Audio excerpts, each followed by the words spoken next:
Yo, welcome back to an exciting episode tonight. We are on book 117, 117.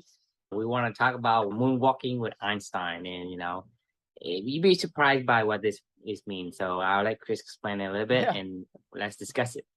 Yeah, this is one of my hidden gems of this whole entire journey. Actually, this is one of my favorite reflections that we've covered thus far as well.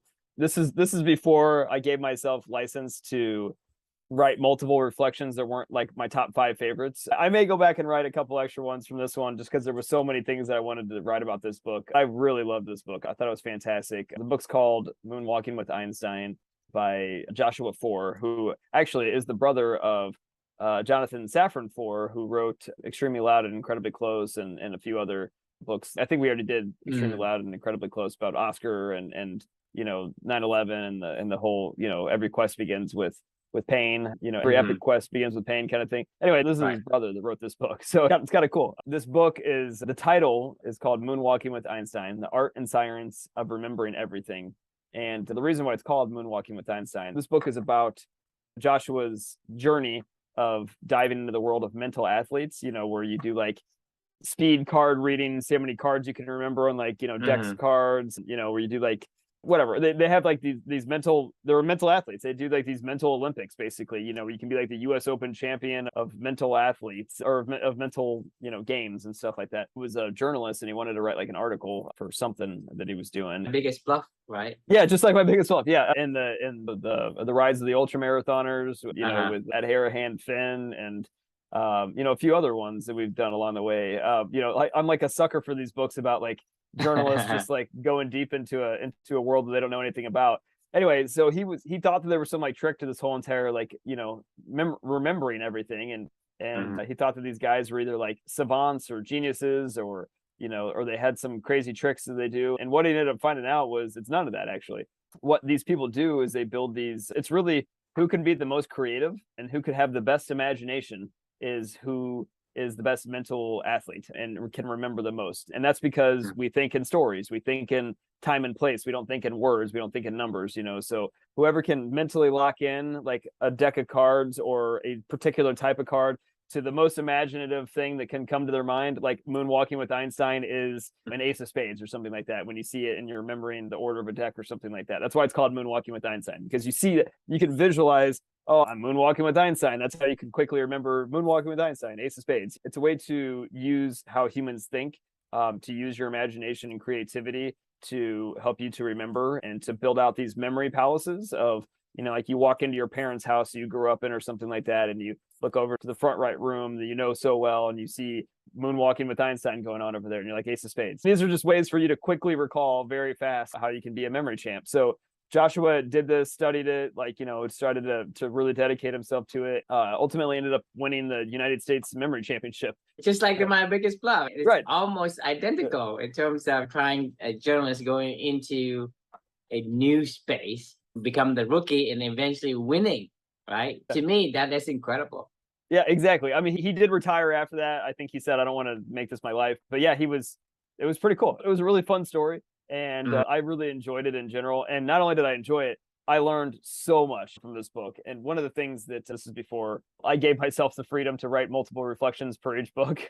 I only wrote one for it. So I was thinking really hard. I was like, man, what do I want to write about this book? And my reflection title was, this year of magical learning is my memory palace, right? So I started off the reflection by talking about, man, if I could write anything about this book, I would. I've been noticing lately, and especially around this time when I was writing this, there's certain books that I read, or that I consume or as an audiobook or whatever it may be, where I have just pages and pages and pages of notes that I take. Like this Think Like a Monk book that I'm reading right now is one of those that I just have, like, it's just filling up faster than I could even imagine with all the different ideas that are coming to my mind and things that I'm hearing and learning that I want to write down and remember and try to store in my memory somehow. And I start to notice, like, you can see out of all the books that I read, like the ones that I learn the most from, they're just filled with pages and pages of notes. And then the ones that I don't, where there's like maybe one nugget that I pull out of it, there's literally like one thing on my reflection notes from these books, and that's why I can only write like one reflection from it. But a book like this one, these were some of the highlights that I really wanted to write about it. We're all just a bundle of habits shaped by our memories. That's right. Memory is really about imagination. Whoever can be the most creative and imaginative can remember the most, which we've talked about as our superpower through this whole journey. And and it's whoever can be the most creative is the one that can remember the most. Another one that I loved was monotony collapses time and novelty unfolds it. So like learning and creating new I get it. It reminds me of a motion detector on a camera, right? Only when something moves is when it wakes up and it captures stuff. Right, but everything's it's just all dark out there. If it doesn't, like it starts to go to sleep. Just like if we keep our eyes straight at one point, eventually that thing fades to darkness like black. Because the eyes keep twitching. That's why it allows you only keep for a few seconds. If you can keep your eyes fixed at one point, like let's close one eye. One eye outside, look at one point and don't move your eye. Don't blink, don't move it. Eventually it's gonna fade to black. Because you're like a motion detector. It's getting close. your eyes is twitching like this, right? That's how your eye does. That's how it tries to make sure that it changes. Because if there's no changes, it fades away.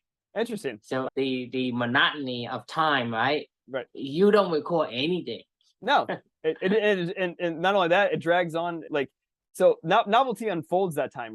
Like when you're learning shit all the time, it makes it feel like longer and more enjoyable and more like, you know, we only have a limited amount of time on this earth, and when you're bored, it's boring. It feels like it just, you know, blink your eye and it goes by and you don't remember anything. Because the thing you basically is your memory of your childhood and your memory of your adulthood, they are completely different timeline. That's true. Very true. Yeah, I feel like you remember a lot more when you were a kid.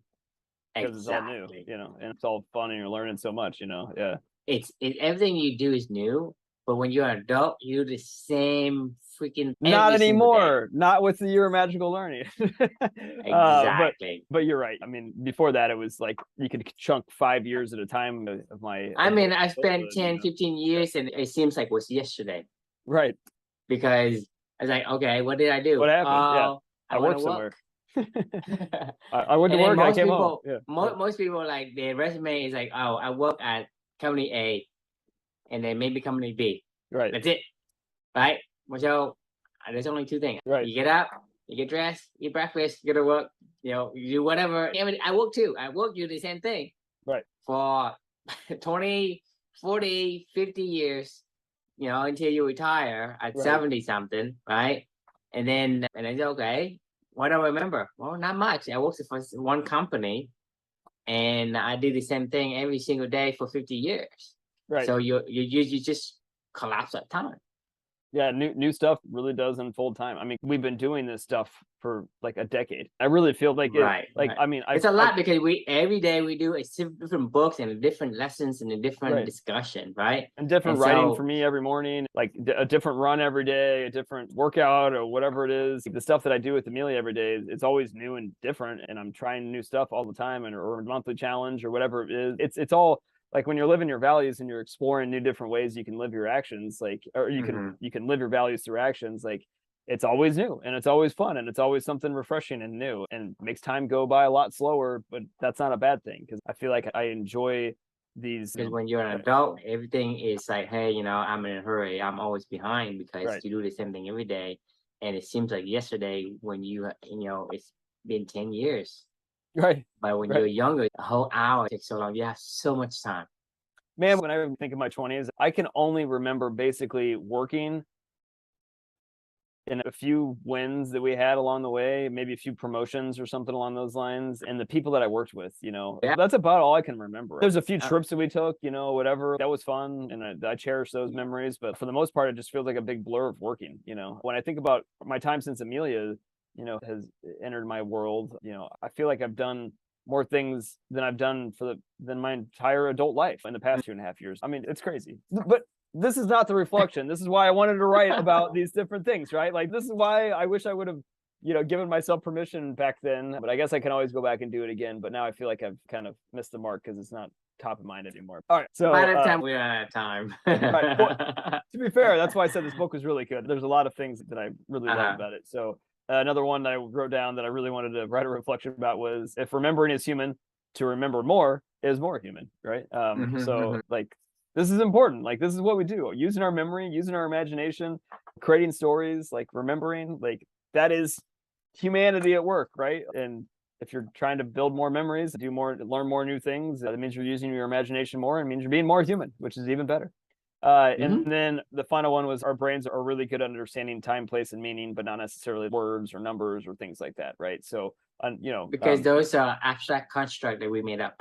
exactly, it's using our imaginations. Like, I mean, so it all kind of all rolls back up to be really creative and use your imagination. If you're a healthy human being, your imagination is thriving. Like, I mean, that is really what I truly believe after this whole entire journey. Like, it's 100% crystal locked into my brain, like, stone cold lead pipe locked. Like, like this is there's not a lot of truths that I believe in, but that is one truth that I truly believe in is, human beings and our imagination is our superpower. And if you're leveraging that and trying to figure out more ways to unlock your creativity and your imagination, then you're going to be a really happy, healthy person for the most part, because it unlocks your curiosity, it unlocks questions, and unlocks, discovering the world and exploring new things and novelty and all this other great stuff, and if you're able to do that, I promise you'll have a happy life. But anyway, on to the reflection. So I paused with all these things, and I had this moment after I finished this book in Hawaii back in February. So I remember finishing this, I think I was on a run in Hawaii when I finished this book, and I remember getting back, and I was just,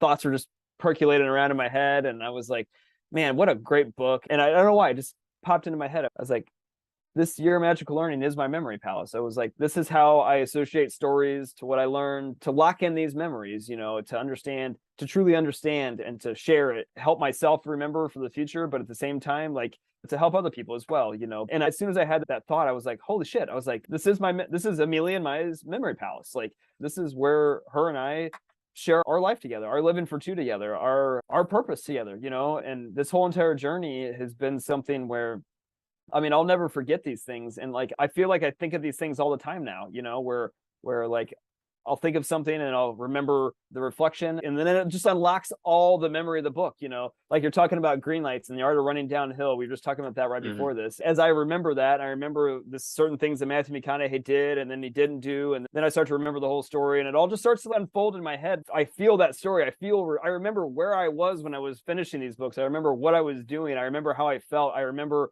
being in Hawaii when I was doing this thing, so many different memories just flood into my head. And it reminds me of why I'm doing this and why I'm doing this for Amelia, and how really special this journey is, and doing this stuff with you and the conversations that we have and sharing this with other people. This truly is my memory palace. I'm really proud of it. And I'm really proud of this journey. And I'm really proud of how Amelia and I are bringing Living for Two out into this world together. And then it made me think about my first book that I wrote. That was also a memory palace, but that was a memory palace that was for Amelia to share, because I'm starting to forget this stuff from I Can't Imagine, right? Like, I mean, as time goes on and my imagination returns even healthier and healthier, I feel good, like I feel like life is special, and it has felt like that way for a long time. But like, I'm glad that I wrote that book, because even though it was really a memory palace of pain and sorrow for the most part, like, I needed to share that memory, palace for myself, for Amelia, for anyone else that wanted to follow along, right? But this year of magical learning is just totally different. This one's like new memory palace.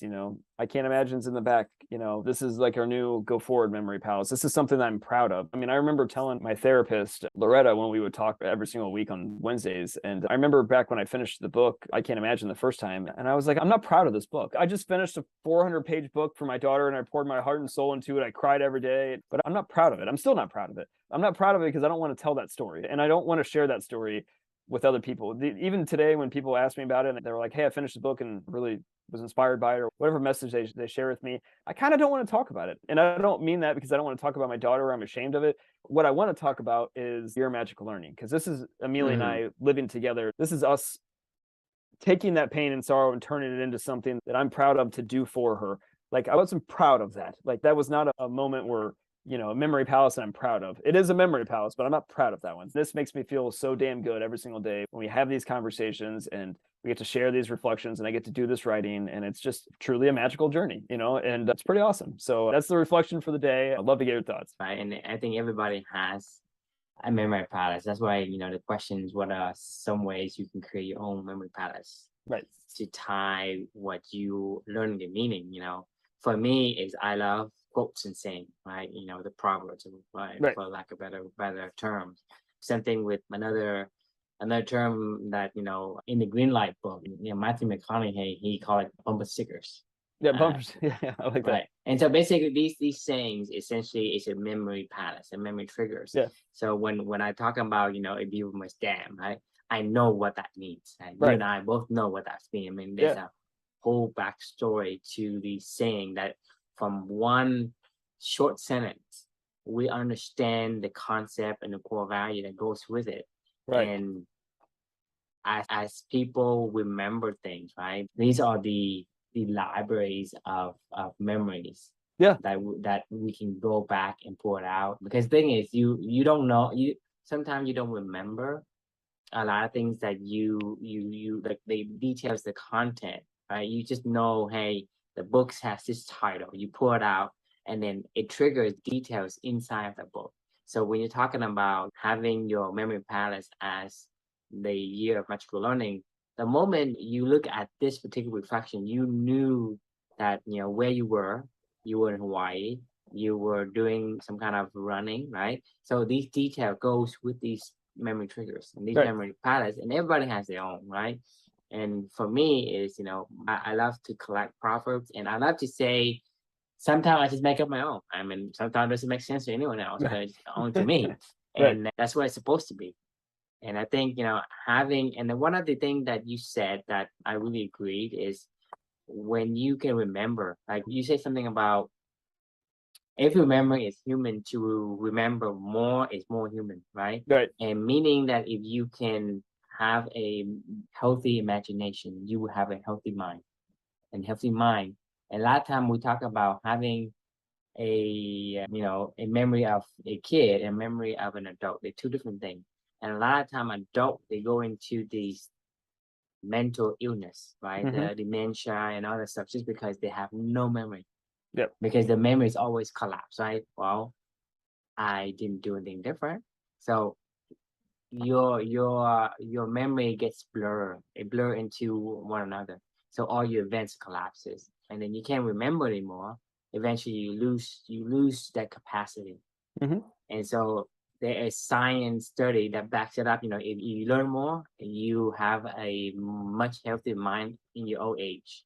If you don't use it, you lose it, right? It's we talked about this with anti-fragile, right? It really is true. Like if you're not exercising your skills, if you're not using your imagination regularly, somebody might go like, how do you use your imagination? Well, this is how you use your imagination. You Right. learn something new, you write, you reflect, you grow, it sparks a new thought and it sparks another new thought. There's no magic science to using your imagination, right? Like what you need to do is always fill your head with new things and explore new stuff because novelty unfolds time, right? Right. And I think that's the ingredients to becoming a healthy, when you're in your old age. But Yeah.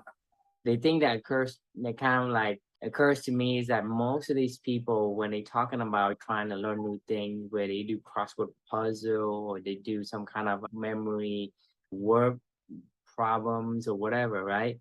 They are force themselves to learn things. And to me, that's a big difference between learning things you really, really like Right. and learning things for the sake of trying to keep your mind healthy. Right. And if you look at the path that company puts you on, right? You are chasing your dream, you're chasing yourself, you're chasing your calling. And that always gonna be so much fun, so much excitement for you. And the learning is a byproduct of being who you really are. Like we Right. said before, when Right. you are a cheetah in a Yeah. classroom, you don't want to be like a sloth. Right. So trying to be like sloth, you're gonna get bored, and eventually, that's become work. But if you're a cheetah, right? If you have the capacity to run fast, right? Then you run fast. If you have the capacity to swim all day long in the river like a beaver does, then you do that, and it's Right. fun for the beaver. It's same thing with pigs and mud. And so when you're on the right path, learning is a byproduct because you want to learn. You're curious. You want to fulfill and satisfy that question do you have, right? Right. And so it's like trying to learn something isn't a chore. It isn't work for you if you are on the right bus. No, it's fun. It's That, fun. and exactly. And that's another saying, that you have to be on the right bus before you step on the accelerator. Right. To me, that means that, hey, make sure you reflect on what you want, who you are, right? What you're gonna say, and what you want to do before you start, 100% down that path. Right. So for me, is that having gone through the company core values quest, and knowing what I know now, right? Whatever I do every day is I'm learning every day. I'm talking to you every day. I'm discussing different concepts and lessons and reflections with you, and I learn them and I love them. I don't have to force myself to do anything. Right. And yet my mind is, filled with memories, filled with experiences that I don't have to work for. Right. It's basically it's gravy. It's I mean, icing on a cake. I mean, true. It's been almost 8 months since you and I have had a conversation. We started off when we started doing these things that was like, this will be fun. Let's just do it for like 30 minutes and we'll do our other stuff for like 30 minutes. And then slowly but surely over time, this is just like all that we do. And it'll probably be all that we do if I had to guess until we were done with this Your Magical Learning Journey. And that's fine. But I mean, it's fun because it's fun. Like it's like, right. Why It's so fun that I I don't even thinking about the counting how many things we have done. I just say, hey, right.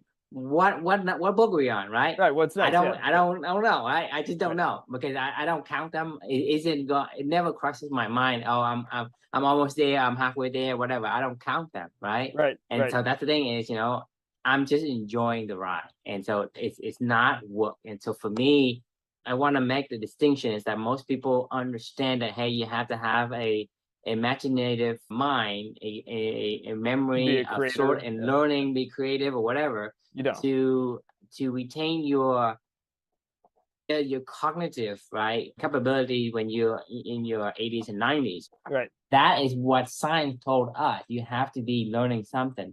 But when that fact comes out, when that study comes out, people are doing these things as a part of their chore, part of their, hey, I have to do these because I don't want to lose my memory. Right. Or I have to go read something because they want to read for the sake of, I want to know what's in the story. They're worried about not losing their memory. Working for money. Right, exactly. Right? It's all outcome based. So it's like, do you work because you love to work and because of money, or just working for money? So when you say I'm reading the book, not for the content, but for the outcome, which is essentially for money. Right. You think about, we talked about this before, majority of the people hates a job. I think that's safe to say. I agree. Even if they may lie to themselves and say, no, I really like what I do. There's a few people, there's a few small percentage of people who do, but I'm saying majority of people. Right. Yeah, majority of people hate the job because they are trading their time for money. They are reading the book for the outcome. They're not reading book for the sake of the stories and the curiosity of the content of the book itself. If they're reading it for the outcome, they are going to work not because they love to work, it's because they need the money. Right. I mean, tell me I'm wrong, right? No, you're not. Most people, they go to work because they need the money. If you tell me, okay, you don't have to work, well, ask people, okay, what would you do if you won the lottery? You still work there? Well, this reminds me of. Do you remember the movie Office Space? When he's like, when he goes, hey, what would you do if you won $1 million? He's like, well, I'd do nothing. He goes, well, man, you don't need $1 million to do nothing. Look at my cousin. He's broke. Don't do shit. It's totally true. You don't need $1 million to do nothing. If you don't want to do anything, don't do anything. But that's not what you want. You want to do something that you like. That's really what you want, and that's what we all want. Is we want to feel like what we do is us expressing deep down inside. What's inside of us. And bringing us out and sharing it with the world. That's called living your purpose, and that's why it's so powerful. I can't wait for you to read this Think Like a Monk book, because I swear to you, the reason why I'm so loving this book is we've basically designed Clubany like we're monks. I mean, we didn't mean to. But this is from us, our own reading, from our own, stuff that we've done for ourselves, our own exploration, our own questions, almost everything that this guy is talking about, what it's like to go to monk school, basically, is what we've kind of put together. And I'm like, holy shit. I was like, what? This is it's kind of blowing my mind, actually. This is kind of trippy. I mean, a lot of the stuff that we do, a lot of the ways that we live our life, a lot of the intentionality behind our values and our purpose, and challenging ourselves and do different things. These are all things that monks have done forever and ever in perpetuity. And by all means, the word monk, puts this weird spin on it where you're like, oh, well, you're a monk, like that's not, you could be a monk in real life, like you could like, it does, you don't have to go to the mountains of the world and go to some retreat for 10 years of your life to go live these principles and to have a healthy, happy memory and to have a functioning imagination and, challenging your brain and doing the things you like to do. Like that's the whole goal of clubbing is to make that a reality for people in the here and now, in the present, in the modern world, and I think that we're onto something really cool here. And it all starts with really helping the people to unlock their imaginations, right? And use their creativity. And I just finished a book a couple of weeks ago. It's called David and Goliath by Malcolm Gladwell. I won't spoil the reflection because I wrote a 2-part reflection on that one, but he asked this question, and a lot of that book was around, you're forced, as you have a disadvantage in some way, shape, or form, and you're forced because of that disadvantage to think differently, right? And he asked this question that really captivated my mind, was like, are you desperate enough to think differently? And as I was reflecting about that question, I actually flipped it around in my own head. It's like, are you healthy enough to be curious? Like, is really what it is. It shouldn't be desperate. Like, you know what desperate comes from? An atomic bomb. Right. But you know what a healthy memory palace and Moonwalking with Einstein comes from? Just being a healthy, happy human being. You can still be that today, right? Like, I love that reversal. I love it. Just because for me, it's like, I've always trying to convince you of, you can have all the good things without pain. So like this could be like you're opening up a Pandora's box between the two of us. Like I totally get that. You're coming over to my side. I'm hearing. Great. I love that reversal. Chris is finally entering the true world. Right. It's hard. It's really hard to get people to go down this journey, which is why it's also probably really hard to convince somebody to become a monk when they're just a healthy person. And they're like, yeah, why do I want to do that? I don't want to do that. Like, but there's a lot of fun that can come out of it, and a lot of novelty and a lot of new learnings and a lot of adventure and a lot of purpose, that can be generated from going down this journey. You're on your own when you're still happy and healthy to a certain extent, right? But if you think about it, if you take a healthy person and say, turn him to a monk, right? What would that person do, and what would he feel and experience versus a desperate person and turn him to a monk, right? They're both monk, but I would bet you they have completely two different experiences and completely two different perspectives. The 100%. People who are really from a desperate side of things become more desperate.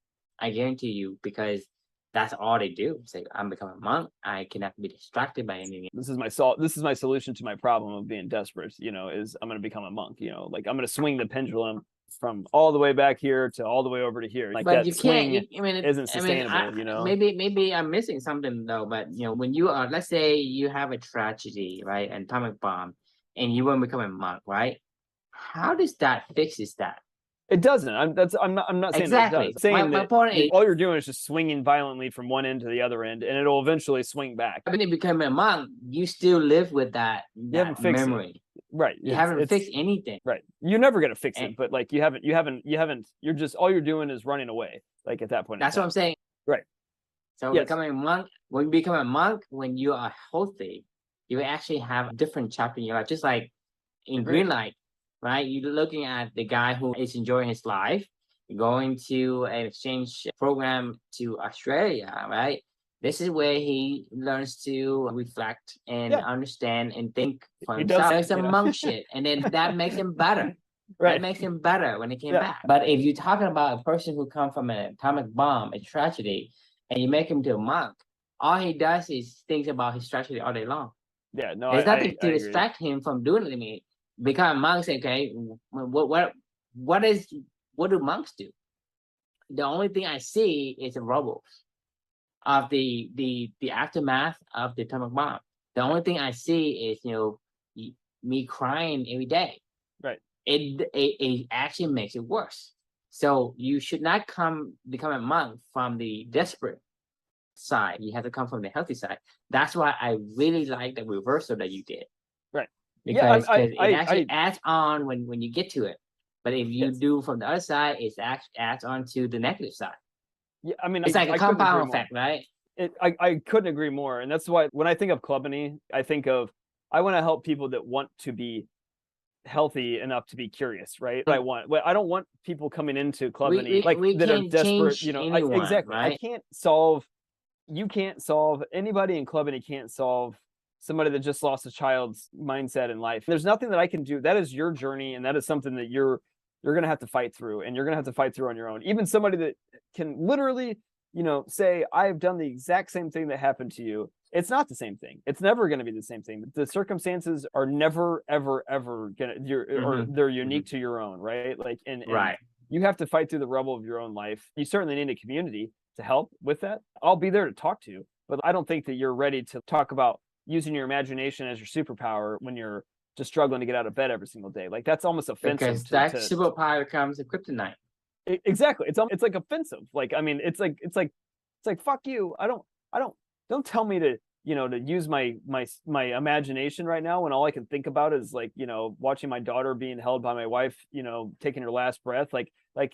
that's, I'm locked into that, man. I would get angry. I mean, I would just get angry and be like, you're just stupid. Like, like, I don't want to talk to you. Like, Right. And to be fair, like, that's not what we're trying to do with Clubany, right? We're trying to help people that are in a spot in their life where the monotony has gotten to them, and they're just like, I don't know what I want to do with my life, but I know that I don't want to do this, and I want to go find what I want to do while I'm still healthy and happy and have time, and I want to maximize my time, right? That's what we can help with most, right? We're not trying to help people that had an atomic bomb dropped on them. That's why I don't really like that idea of are you desperate enough to think differently? Like, that's not who we want to invite into Clubany. Like, I don't want desperate people into Clubany. Not that I don't want to help them. I don't think that we can help them. Right. We can only help you when you're already on the recovery. I mean, right. You are found who you are, and we can help you become more of it. We cannot change you. We can only help you become more of what you want and who you are. We cannot change you. We cannot say, hey, you turn around.